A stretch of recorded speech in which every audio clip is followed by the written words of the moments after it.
Welcome to the Futurebuild podcast, where we explore the people, ideas, and innovations shaping a better built environment. I'm your host, Martin Hearn, and today we're exploring one of the most influential yet often overlooked forces shaping the future of retrofit, housing, and decarbonisation, and that's procurement. Joining me is Oliver Mooney, Head of Category at Fusion 21, procurement specialist, public sector advisor, and passionate advocate for what he calls procurement with purpose. Because while procurement is often viewed as paperwork, compliance, or simply choosing suppliers, Oliver argues it's actually one of the biggest levers we have for driving social value, creating market confidence, enabling innovation, and ultimately determining whether retrofit and decarbonisation can scale successfully across the UK.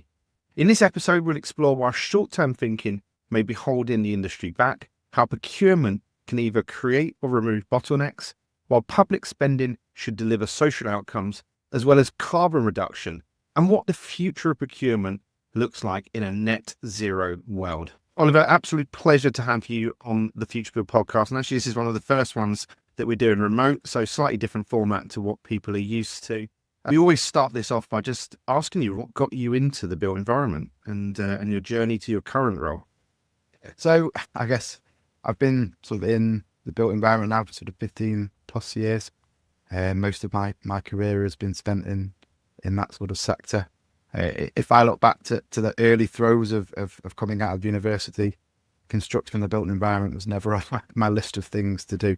I had a degree in geography and no idea where to go with things. So ended up starting off in a kind of small subcontractor working on things like FM and minor works, and sort of in a sort of combination of sort of project management, coordination, and some site-based activity. So kind of got my hands dirty a little bit at the beginning, but it was never something I'd stick with. It was a kind of start point. But yeah, ended up spending a couple of years there and falling into procurement there afterwards. I'm still not 100% sure how that happened.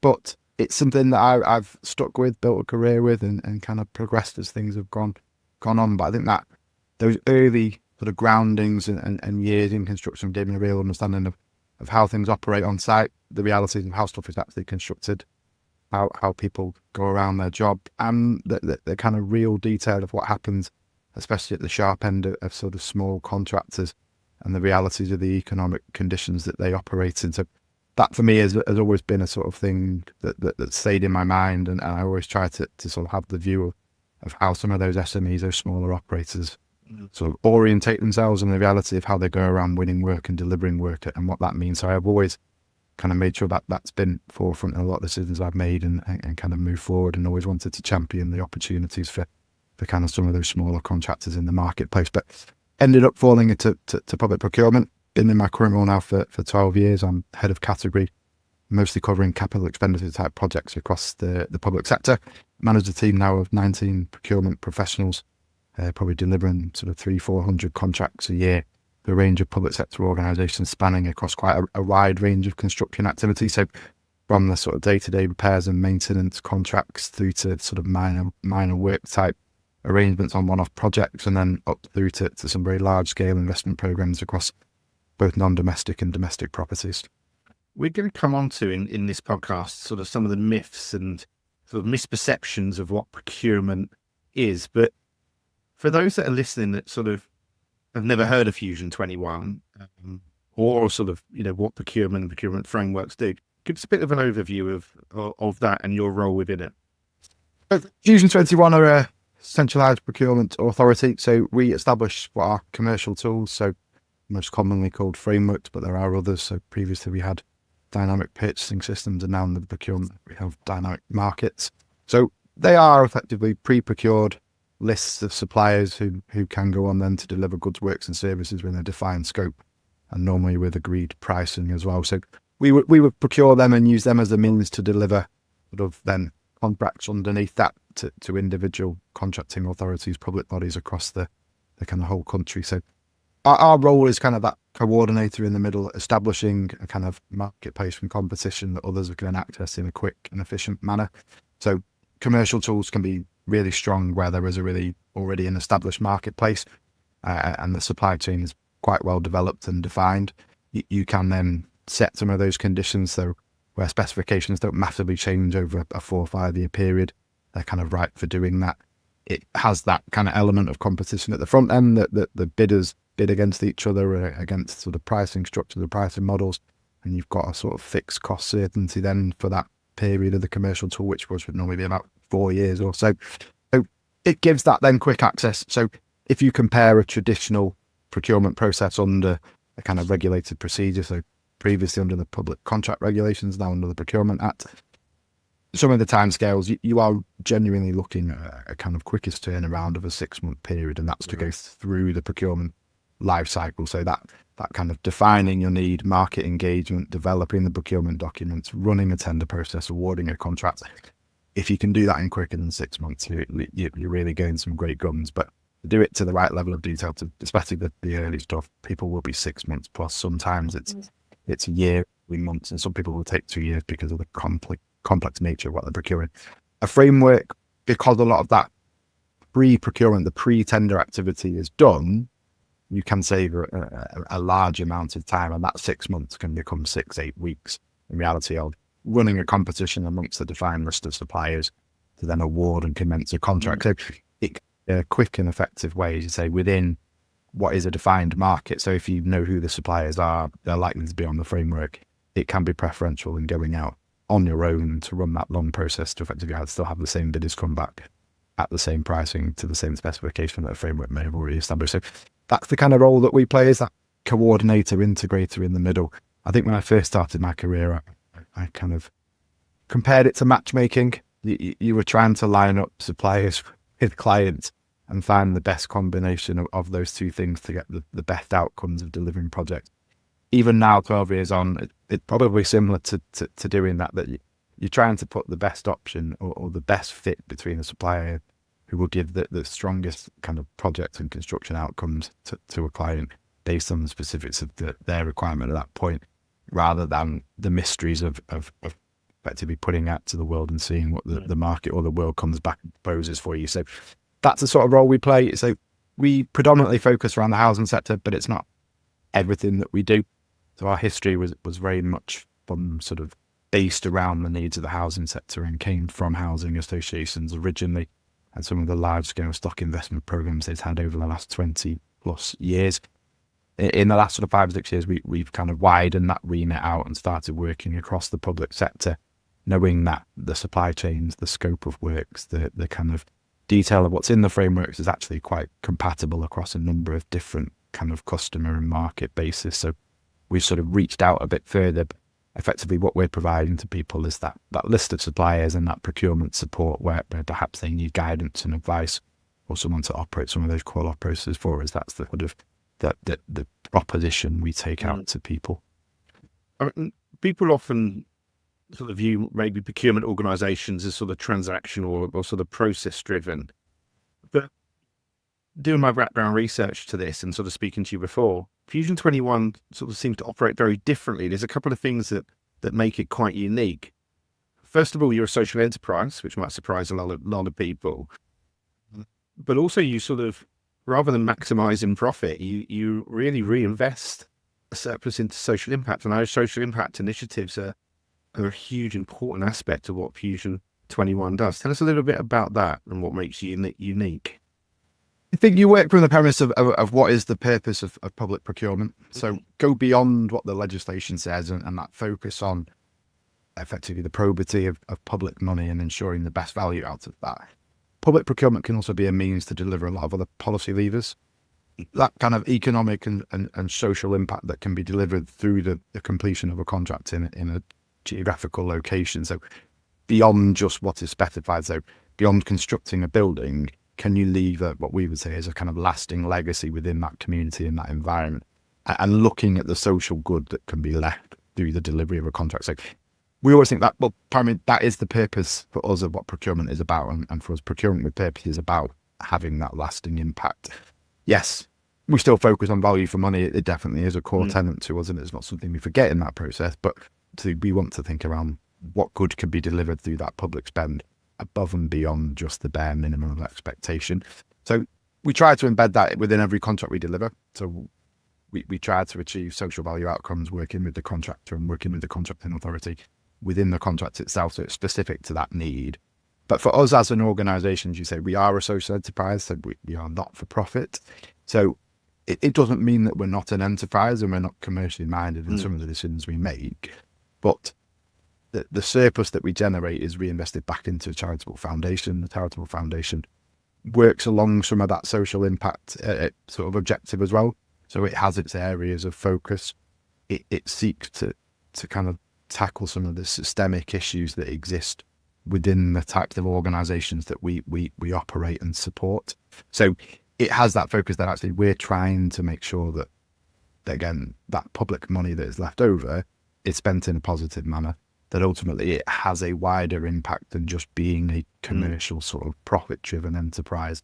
So, yeah, I mean, look, there is a cost to whatever anyone does, but actually making sure that that's sustainable, that's fair and equitable. Ultimately, they are public funds that are going through, but they are then reinvested in a way that has an amplified impact.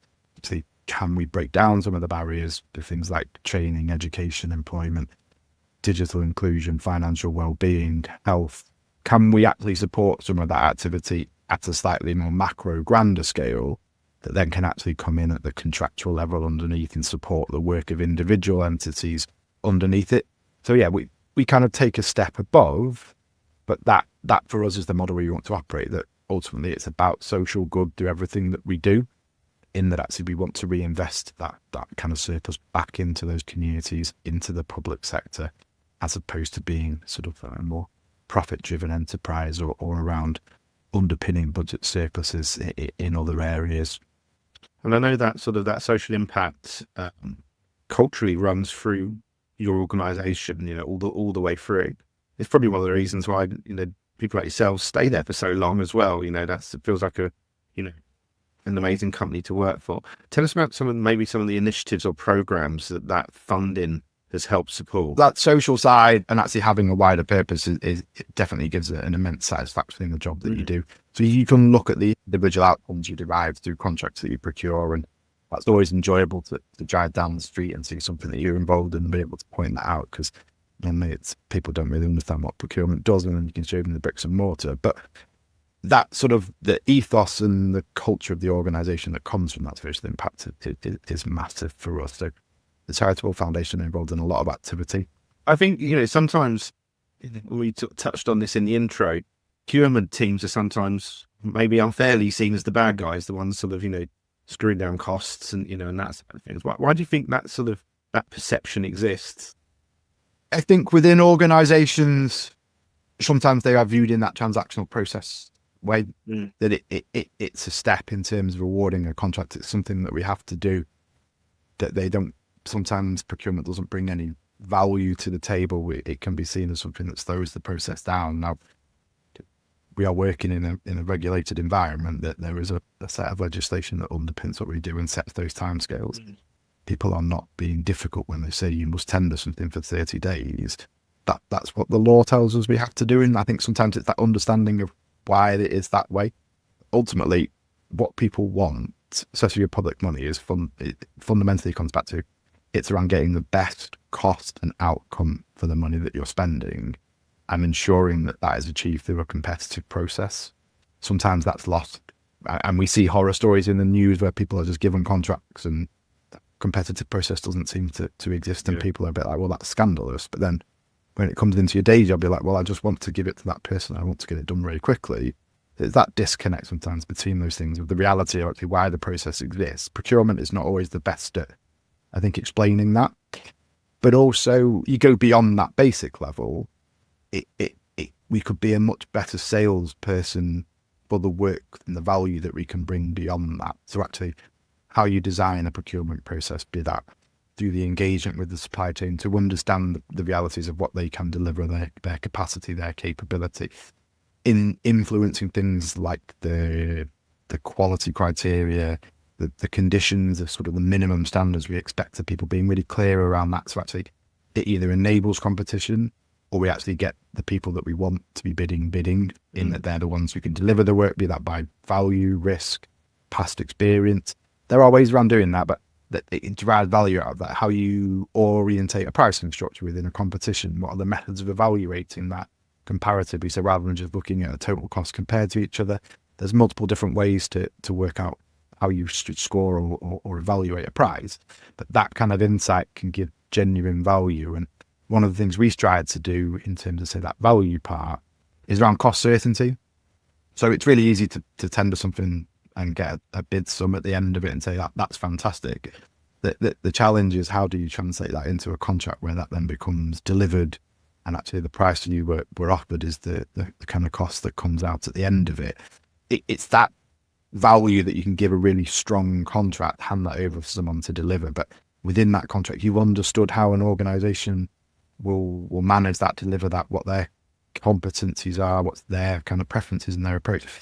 Procurement can translate all of those things if it's given an opportunity to do so. If it's viewed as being this process through which we have to do something competitive in just what I would say is the sort of tender part, so the actual bit of issuing documents, getting a price back, if that's all our focus is, it doesn't offer value, and it's seen as a bit of a blocker, and it adds a bit of time into stuff. If you factor it in and engage in really the kind of pre-tender stuff is where the value can be created. And if you can see it as a strategic function that can actually look at the design of multiple contracts and multiple programs and the relationship between them, it can offer a lot of value. If you just go, right, I need you to issue some documents and get me a price, it's purchasing. And if that's how it's viewed and how organizations see it, it comes with a bit of it's a blocker, it's slow, it doesn't really offer much to me, but actually there's a lot that can be done. I think the last sort of 2 years, there's maybe been a slight mindset change and a slight different view. Things like the Procurement Act has put sort of the public procurement and those working within it a little bit more into the spotlight, and people might be more aware of them. There's obviously been some talk around it, a bit more work done to kind of dig into it. And the Procurement Act has looked at the wider procurement life cycle within how actually contracts are managed, put a bit more emphasis on some of the kind of pre-procurement activity compared to the previous regime we had, which was actually around the structural mechanics of issuing and evaluating tenders. It is looking at that wider concept, which is great.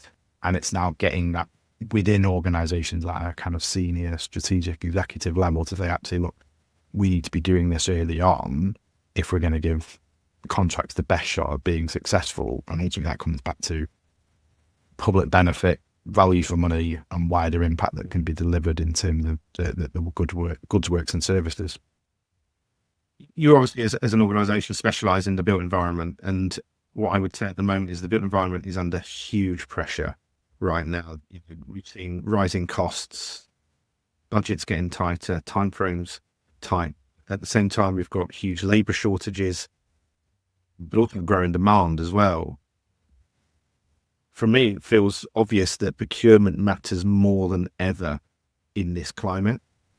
Yeah, I think one of the great strengths of good procurement is that risk identification and risk management, and actually saying, what are these problems? So, say labour's gone up. There's less people around to do it. We've got a declining and aging workforce as well. Obviously, it puts the price up. We're trying, especially where we see more and more programs of the same type of work, putting more and more pressure onto a limited supply chain to do stuff quicker. So while things like the Warm Home Plan is fantastic from a decarbonisation sense, actually what we've sort of seen is a real condensing of work on a not very big supply chain. And that basically creates this bottleneck, the scarcity of supply, which also amplifies cost. But then you have the challenge of things that you say, there's less people to do the work, so individual operatives can sort of demand a slightly higher wage. Concerns around things like national insurance that put more pressure on the employer. Things around also kind of contracting arrangements as well. So actually people having to be employees instead of operating as contractors into organisations, which just put more and more burden in terms of that cost. You then look at some of the crisis around the material supply chain, which again has seen astronomical increases on certain items due to obviously economic and political conditions way beyond the borders of the United Kingdom. But that puts more and more pressure on things. And it's like budgets, the amount of money people have to spend isn't shifting. So we're asking for more work for the same money, but the input costs are higher. procurement has that bit of saying, well, these are the risks. There's not much we can directly do as an organisation to influence them. But how can we manage them successfully in contracts? So things around cost management within that contract. So yes, know them, but hand them over. And again, one of the kind of, again, the very sort of technical part around the Procurement Act is that bit around actually it now pushes people through that tender process to identify known risks specific to that contract, which may then materialise and can impact the contract and allow for modifications. But that's getting people in the discipline of saying, okay, in the delivery of this contract, both through the procurement process, through to the commissioning and handover at the end, what are the potential risks that could knock this completely sideways and make it, in its state that we're establishing it, non-deliverable? So we actually have to make a change. But getting people at that early bit, that basic project management discipline of identifying risks, recording them, and putting in mitigations and managements for them, procurement should be part of that. It has that understanding of its suppliers, how those markets operate, the input costs, the pressures that are on them, and the conditions which will vary it. And they're the things that capture those and manage those. That ultimately ends up with successful contracts. If you can see the risks and share those with your contractor or with your supply chain or put mitigations in place, you tend to get more successful contracts than what deliver what it was meant to do in the past and is a quite amicable and mature in how it managed it. If you bury your head and say there was no risk from one point on to the supplier, well, price for it, you pay more, or you end up in disagreement when something horribly goes wrong that no one had thought about. And that's the bit, I think, that strategic risk function is a main part of really good procurement. If it's paid lip service, we end up with probably poorly performing contracts at the back end. I suppose you've got a real balance in that then, haven't you, between protecting the public spend, but also a sort of a duty to support suppliers that are under more and more pressure. How do you do that? We do see ourselves in that middle bit. So again, some will view sometimes procurement as being a means to beat suppliers down, especially if you take a very, I'd say, a more private sector commercial view of stuff. So I had a brief period prior to public procurement working on the other side of things. And that was around cost reduction, which is telling the supplier you're paying them less than you paid them previously for the items they're providing to you, or saying, fine, we're going somewhere else. I don't think that really works in a construction sense particularly well. Actually, what you do is drive down quality, not price, really. And then you see some of the outcomes that kind of result from that focus. So I think for us, it's taking that moderate position to say to public buyers, look, these are the pressures they're under. They're not trying to make a massive profit out of you. Construction is sadly not a particularly profitable sector. There's large amounts of revenue, there's lots of money spent, but actually, bottom line, once you've paid your tax, people don't make a vast sum of money from it. Margins are razor thin, and beating a supplier down when they're maybe on 2-3% profit, they're not going to survive. And actually, at the end of the day, you diminish the market, you have less choice within it, you reduce competition, you end up with a few people being able to then command the price they want. So for us, it's that bit of, I think we have to represent the views and the position and the realities of the suppliers on the framework and say to public bodies who use the framework to award contract, this is the reality of how they're operating. This is where the price is likely to be. That is a fair price in terms of where the market is, where that benchmarking activity, educating people around the cost of stuff is part of it. It's not just for us to say, get it as low as you can, because ultimately that sacrifices quality. It also sacrifices the ability to deliver some of those wider social impact. And that for us is that bit about that. Finding a balance between, yes, we want value for money. Yes, we want lowest costs, but actually it's around delivering high quality construction contracts and programs of work that within a housing sense end up with safe, decent, high quality housing for people to live in. If you sacrifice some of those ultimate objectives of why we're procuring and delivering contracts, you kind of ultimately will fail. Yes, you can have the lowest cost, but you end up with systemic issues and failures beyond that derive from it. So it is that balancing act. And that's, again, something that an organisation like Fusion 21 or that we do, I think, really strongly, that actually we engage those conversations and try to represent the views of suppliers before it gets to competition. So if you understand how they operate, I go back to that very early founding in my career. If you've seen the sharp end of what happens when you drive costs down, that you put people out of business, you kind of take a view saying, let's be pragmatic about this, that we want companies to be able to thrive and survive and be in a strong, sensible, economic, sustainable position. We kind of have to pay them a fair price. We can't just take that strong commercial view of saying, like, I'm going to get it cheaper, and I'm going to drive you harder and harder to do more for less. But yeah, on the other side of it, you've got to say to suppliers sometimes when the price is ridiculous, it's not sustainable in the other direction. I think we need to go away and think about it, but have that rational discussion with them as to why is your cost high. And a lot of that comes down to the project isn't attractive. They don't particularly want to work with the client.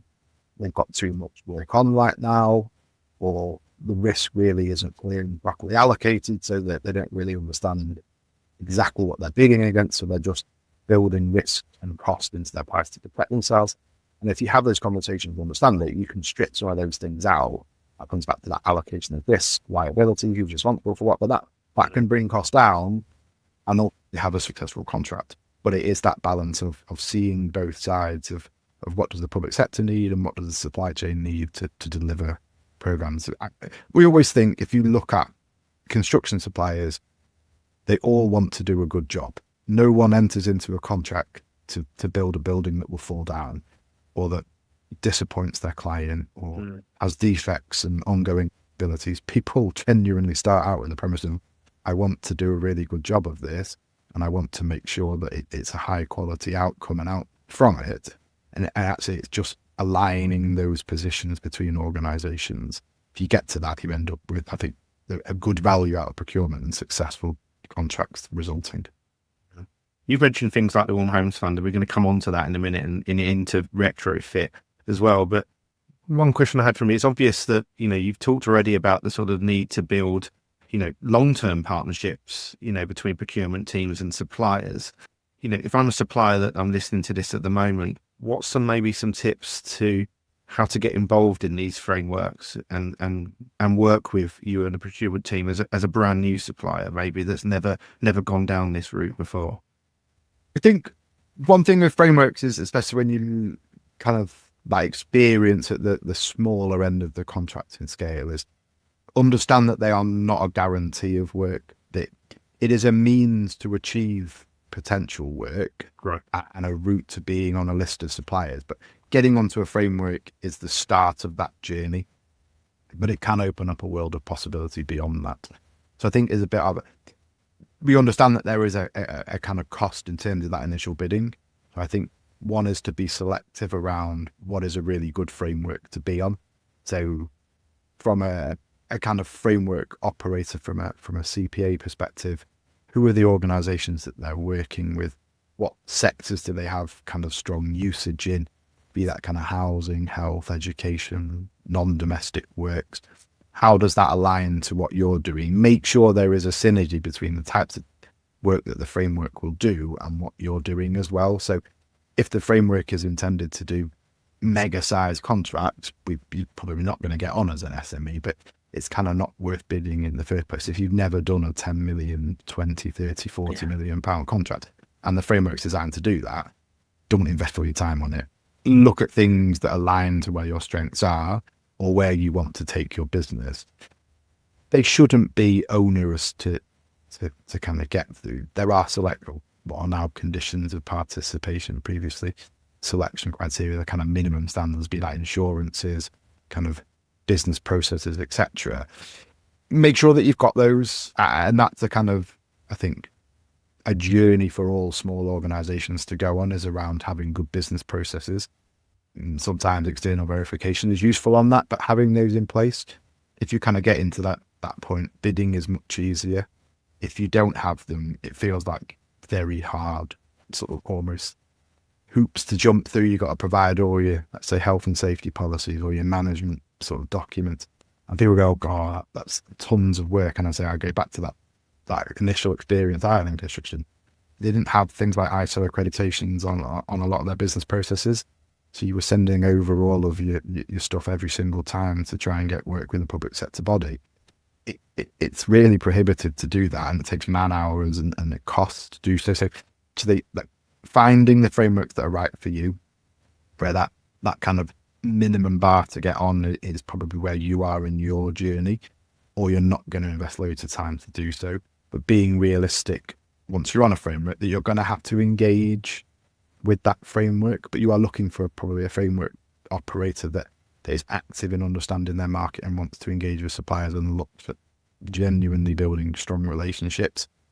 If it's a framework that sits there and it's on to individual authorities just to kind of come in and out of using them, if it's not well known or it's not actively used, you'll never see any work through it. So it's kind of seeing someone who wants to promote the framework itself and the suppliers on there and the strengths of that supply chain relevant to the right types of work. That's what I would say to people, is go and look for something that aligns to your profile, the markets you operate in, the types of contracts you deliver, where your strength is, and that has a positive foot forward as well, that wants people to use the framework for the right reasons, and has probably some good technical detail underneath it that contract can be successful. So I don't think it's about getting on every framework.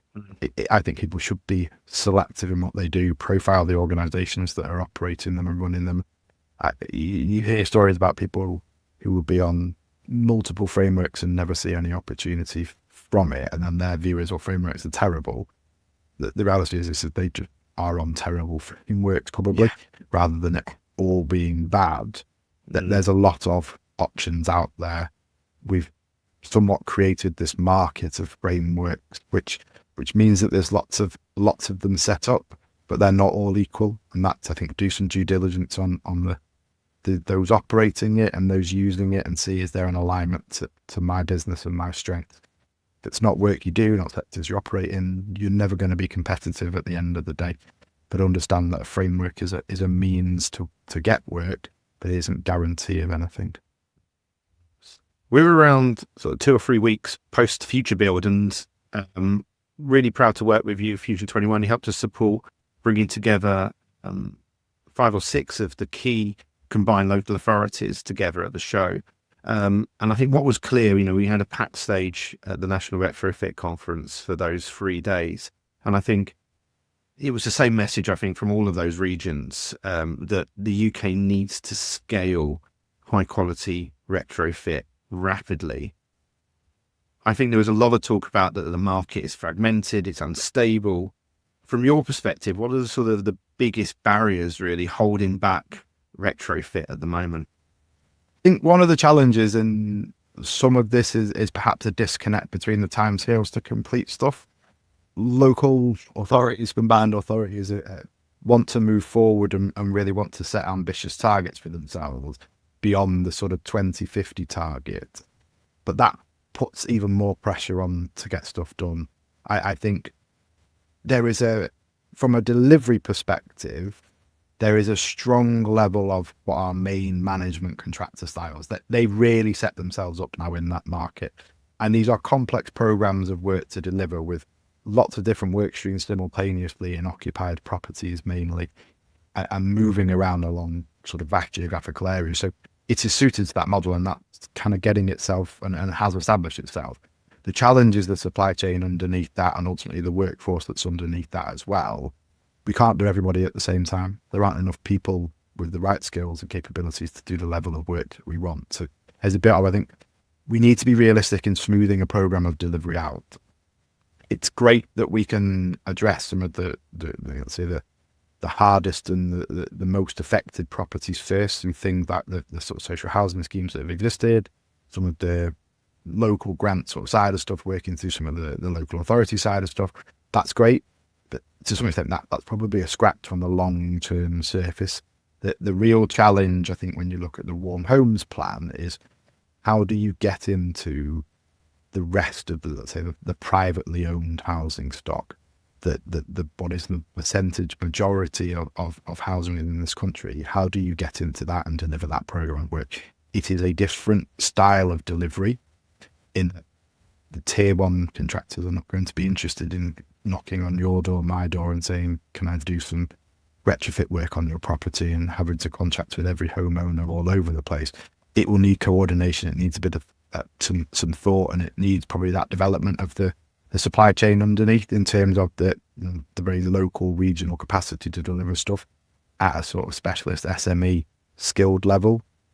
That's the thing I don't see has been fully kind of cracked, in that we want these long-term plans. We've got great ambition at individual combined authority, local authority level, but no one said, oh, have we actually got the suppliers to do it? And are we investing in developing that supply chain where it doesn't exist? So we've been quite strong in terms of how we've managed our framework. A lot of the objectives we set with suppliers is around SME engagement within the locality of the work that they're delivering. So it's a bit around saying, okay, you need to be using 65, 70% of your supply chain should be local to that work within a reasonably tight geography. Because what that's going to do is create that supply chain underneath. So when that large management contractor disappears because the work is done, what's left behind is a local contractor who is skilled at, say, in installation of heat pumps or insulation or kind of other technologies associated with the kind of retrofit decarbonisation journey we have to go through, but they're left behind. And actually their strength is then going to be, well, I'm happy to go and do individual property by property or smaller scale area based schemes that might be one or two streets. That's in their bag, but that leaves that legacy of that capability to then deliver that 10, 15 years worth of work that is the other properties that need to be done in that horrible word of able to pay, or kind of having some financial ability to fund this for themselves. They're able to then do that. If all we do is shift labour around in the country to where the big contracts are, you're not going to get into that bit of that long-term delivery of local-based retrofit schemes. So that's the challenge for me, is I think we've been strict to say to suppliers, you need to generate that tier of supply chain underneath and leave that behind when you go, and also encourage the development of the workforce as well. You're both directly employed and indirectly employed around actually, are we developing the green skills and the jobs of the future? So what are the needs of a workforce in 5, 10, 15 years time? Are we investing in training, education, job creation and employment that actually meets that need? So we're not just doing what's easy, and that's that social impact side of stuff for us, but aligning the two things together. So rather than just saying, yeah, we had a bit of impact here, it was short term, can you leave skilled operatives in that area who can then go on to deliver the work that flows in the future years, but understanding what that work is? And we've been doing some work ourselves. So within the decarbonisation framework, we have a kind of core group of suppliers that we kind of actively engage with around looking at a pilot for green skills to say, how can you deliver this on an area base, which is, let's set aside your own commercial interests. How do you engage with existing funding, education and training opportunities to leave that workforce behind? But it's the one that's going to do the bulk of the work once we get out a lot of these sort of funded public schemes. How do you get into that workforce that can then deliver the real bulk of stuff under the kind of private dwelling, private property ownership that is required? I think you're absolutely right. I think it's pretty obvious that the industry needs that long-term certainty. You know, you talk there about 10, 15, even 20-year programs. What seems to be happening is time and time again, we get short-term funded programs. And I think, you know, it was pretty big in the news, wasn't it, recently, about Eco4 being pulled. You know, how much is that creating a completely unstable market? So from conversations we've had with those sort of suppliers, so I know the kind of eco and the GBIS stuff we're slightly different from kind of what these contractors on our side are doing, but they're still working with that sub-supply chain underneath who are probably delivering some of those schemes. The reality is a lot of them have kind of are going to the wall. You can see that there will be an increase in suppliers who specialised in the delivery of those schemes, which are effectively that private property ownership model, and they were prepared to go out and find work at an individual property level, to drum up work, to support people through that funding application. Those people are struggling because that work now doesn't exist yet. Some of them can drop into doing things on, let's say, the social housing or the local grant under the kind of warm homes fund sort of side of stuff. That's great, but it's only a small number who make that leap. So actually you're losing those skills, you're losing that supply chain, you're losing the ability to go out and develop programs of work with individual property owners. And you're going to lose the operatives as well. They will just go and have to find work somewhere else. And then they're not going to come back to construction because sometimes it isn't the most glamorous industry. It's heavy lifting, it's dirty, it's long hours, it's kind of quite painful, backbreaking work sometimes. And we don't always pay people particularly well. So they'll go somewhere else and be like, I'm not coming back. Why would I take that risk that this work disappears on me again? So people will exit the industry, and you can see that. So I think some of the sentiment at Futurebuild and some of the discussions there were from people who are facing that reality. And once the supply chain is smaller, it exacerbates all the problems that we've already seen. So there's a bit, how do you develop that? And I think that the challenge of the decarbonisation stuff that sort of happened on bigger scale over the last few years is the funding cycles and the requirements of funding and the funding agreements has created a very short-term cycle in terms of delivering. So the best programs will be long-term partnerships with suppliers. Now, it's striking the balance. You don't want to say go and have a 10-year contract partnership arrangement with a supplier. They'll be happily lap that up. That's great for them. It's always seems to be in their advantage. But actually it's saying if you can develop a program of long-term investment and finance a long-term investment, go and establish that, because that's going to give you the partnership that delivers at scale in a way that's kind of considered and has the best outcomes. Procuring a contract for 2 years worth of work to then go back through the same process in 2 years' time is not driving the best outcomes for people. So we routinely see people bid for funding, get told they've got funding, spend 6 months having to procure something because they're not actually at a point that they can procure anything when they're awarded funding. So they then go through the whole design of a procurement process to run a tender, to award a contract. And then they award a contract and it's Christmas and they've been told you've got to spend X million pounds by the end of March or you're handing it back. And they're like, oh, right, get something done. But the problem then is that the best work, the best coordination of labour to actually get the best outcomes for people? Not always. It becomes really hard to actually do that. So that timescale drives then probably the wrong contractual behaviours for all parties because they're incentivised to get money spent. And then even then you've only got 2 years after that with the latest wave of funding. So you've got a 3-year crack at something. Are you really going to get the best outcomes for that? And that isn't to say that the work isn't to the highest standard. And I think suppliers do, they try to do the best that they can, but it's that management of the work in the most efficient manner.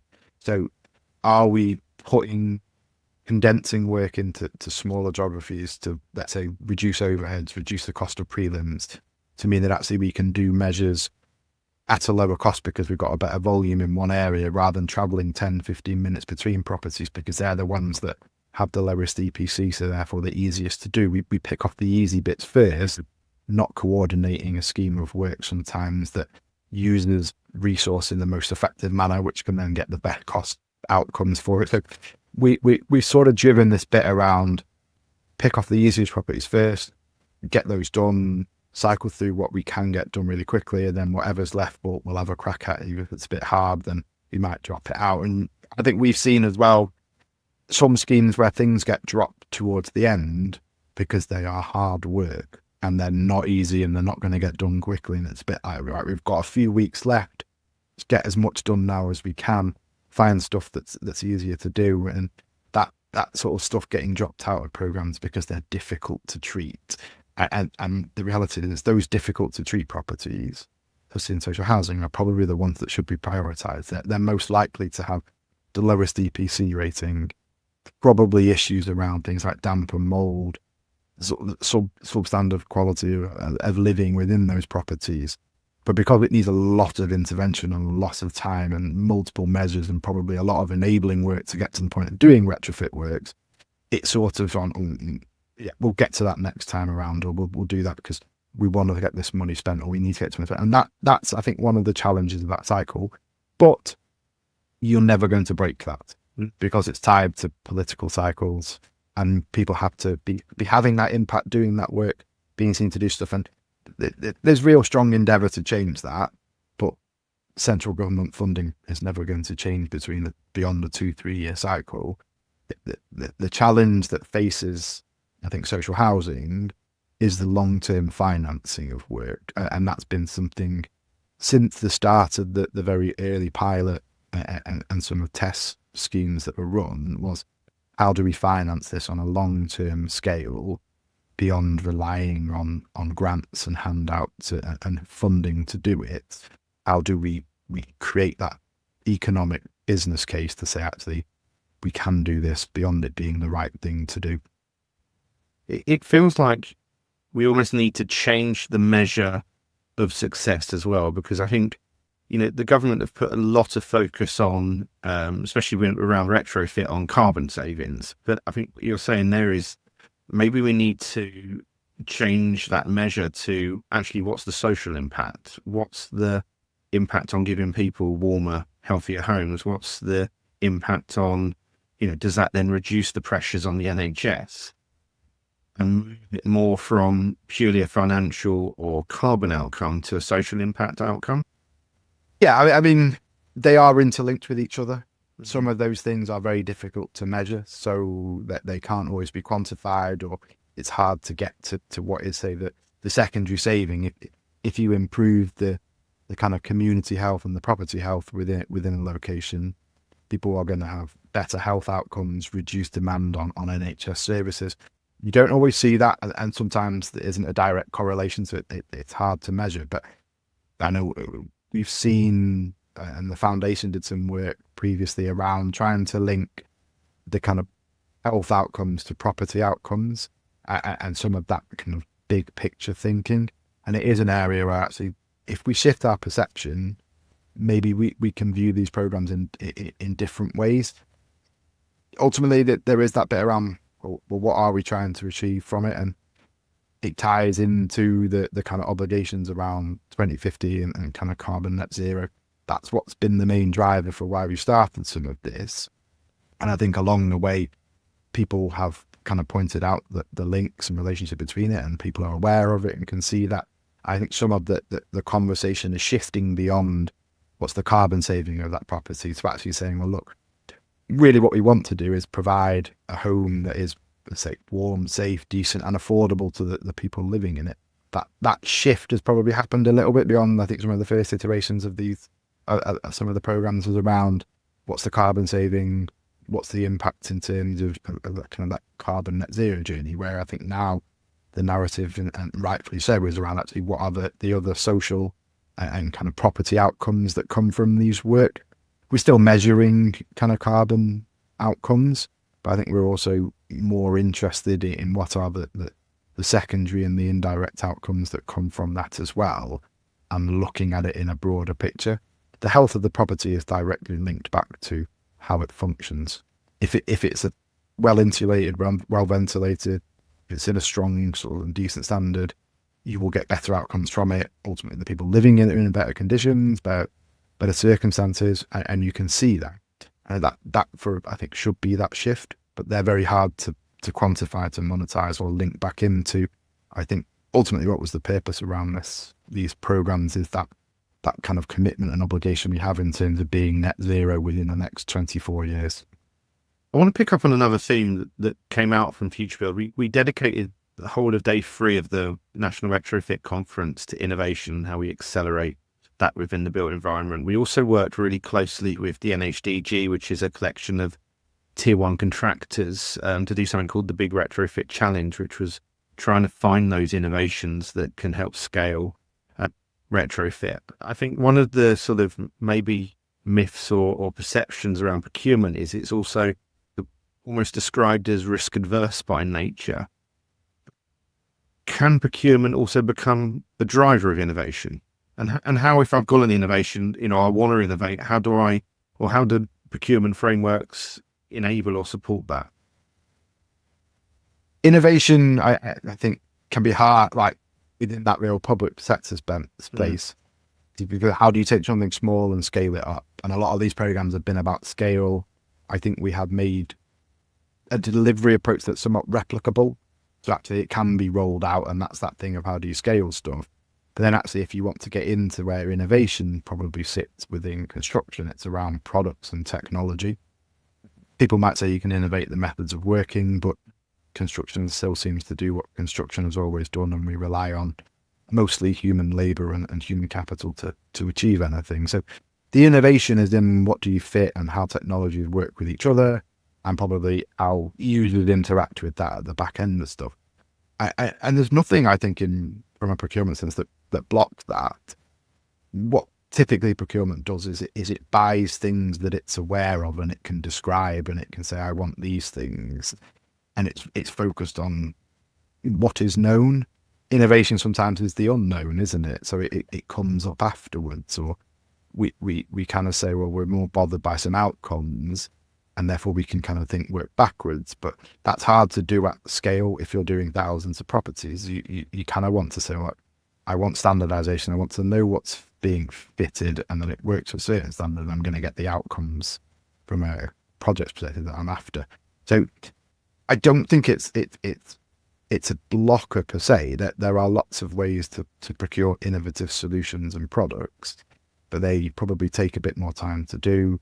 You have to go out and do a lot more of the pre-market engagement side of stuff, which normally procurement isn't really invited into that process. You go back to, what do people see it as? Well, it's a tendering process, issue it, get a price. And if you're viewing procurement as being a thing to issue a set of documents to get a price, it's a kind of defined outcome in terms of products and innovation or methods of working. You're telling them, I want X and I want you to do it in a certain way, bid back, because then you can compare everyone very neatly and it's quick and efficient to compare them. You don't really allow innovation in. If you sort of say to the market, here's what I'm trying to achieve, be that, let's say, I've got 1,000 properties and I want to get them from all to EPC B or EPC C, and these are the range of the condition that they're currently in. I don't have any fixed view on the technology that you're going to fit into it, but we kind of want some sense of a kind of cost around this. It's up to you to maybe say, okay, agree a price per property, and then for the individual contractor to then go and fit what is the most appropriate measures and the most appropriate technologies within that on a property by property basis. But they probably can then innovate, because they can actually say, oh, look, what are the new things that I can bring in that actually might save money, or we can establish better kind of outcomes from that, and maybe taking a view sometimes around cost, which is beyond just the cost of a contract. So things around kind of like cost of ownership, the kind of total cost model, and saying, okay, is this going to be cheaper to operate? Does it have better longer term financial outcomes to fitting this item or using this way of doing something? We don't normally do that, but it takes time to do those, and sometimes a bit of understanding. And mostly procurement is stretched very thin. There's not a lot of staff left in, especially public sector organisations, doing it. So that bit around, you're asking them to cover some very wide range of knowledge. So we're fortunate that we just look at the built environment, so we can probably get a bit into the detail and understand things. When I look at like peers and colleagues in, let's say, a local authority, they're going to be responsible for everything. So your pens, your paper, your social care arrangements, transport, fleet, everything. And then on the other side, they've got to go and procure a contract for the decarbonisation of the leisure centre. Well, you can't expect them to know all of the technologies that are going to be fitting, or even who the supply chain is. So that's the thing, is we've stretched that knowledge so far, and it's like that technical bit doesn't really get done because we just don't have the capacity to do it.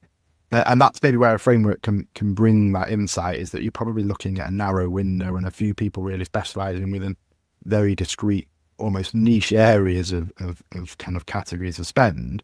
Actually, they know the supply chain, they know what they're capable of doing, they're understanding both the products that are being fitted now, but the design and the kind of research that the organisations are doing to bring innovation, and actually say, okay, look, how do you build that into a kind of contract, or into a competition, or into a contract that gives flexibility around what is fitted. So you're more outcome focused rather than being, you must fit this branded product, or you must fit this heat pump from this manufacturer. You're actually saying, okay, look, I'm actually bothered by getting it to this end point, be that EPCC or a carbon reduction of X, or kind of improving the cost efficiency of running the property by 10, 20, 30%. How you get there, contractor, is for you to design, specify, and go and find the best products to do that. and to enable you to bring new technology, to bring innovation, and how you might design and deliver work. That's kind of your page to do that. So it can be done, but it comes back to, again, some of that partnership model, how you structure contracts, how you engage with the supply chain before and your contractor or kind of supply chain at the point you're delivering stuff to enable innovation. I think kind of being at Futurebuild and seeing the innovation that's there, we are making strides. We are doing things differently. There is new technology coming through, and there are small, nimble, agile organizations that really want to enable us to do things differently in terms of how we deliver works. I think procurement should be part of that journey and enabling that sort of point of difference, because ultimately that is going to drive the best value and the best long-term outcomes. And I think it's obvious to see the impact it's having on decarbonisation in the built environment, that you can stipulate that and do it at scale,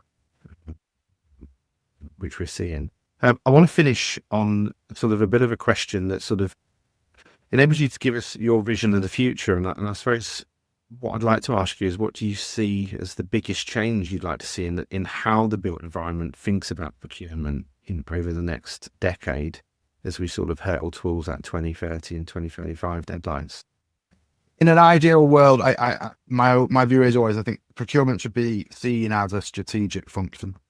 It needs to have a seat at the top table in terms of how organizations plan and deliver works. That it's not this transactional process or this sort of sub-department of things. I think if procurement can be involved early in projects, early in the design and the development of them, it has an opportunity to provide great value and great impact.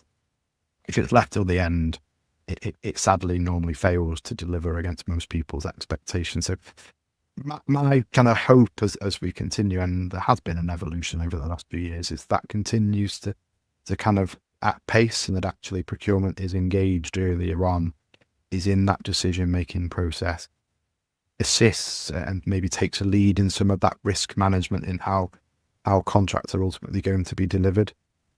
And that's that journey. If we're really going to escalate things, we need to be planning procurement in a long-term view, to be developing pipelines of work that go beyond the immediacy. The Procurement Act asks for sort of a kind of 12, 18-month forward view on what you're going to procure. Organizations should be pushing themselves against their business plan to say, okay, this is my 5-10-year program of procurement against especially decarbonisation, and I'm going to put down a marker on a long-term program of work. And that can be procured across multiple contracts, but involving procurement in the best way to get those outcomes at a really early stage in terms of shaping how it's sort of built up, both through the design, the pre-market engagement, the actual tender process, and into the contract delivery point of view. So my long-term vision is procurement being involved and really actively engaged and valued in those conversations, being seen as a means to create value in contracts, as opposed to just realizing the value that someone else has already designed. It can have a massive input. And the earlier you engage in the process it is, the stronger you can have positive and lasting outcome through the delivery of goods, works and services to the public sector. Oliver, thank you so much for your time today and for your insights. Finally, if people want to get in touch, with Fusion 21, go to their website, and any other sort of ways that you'd like to get people to get in touch with you?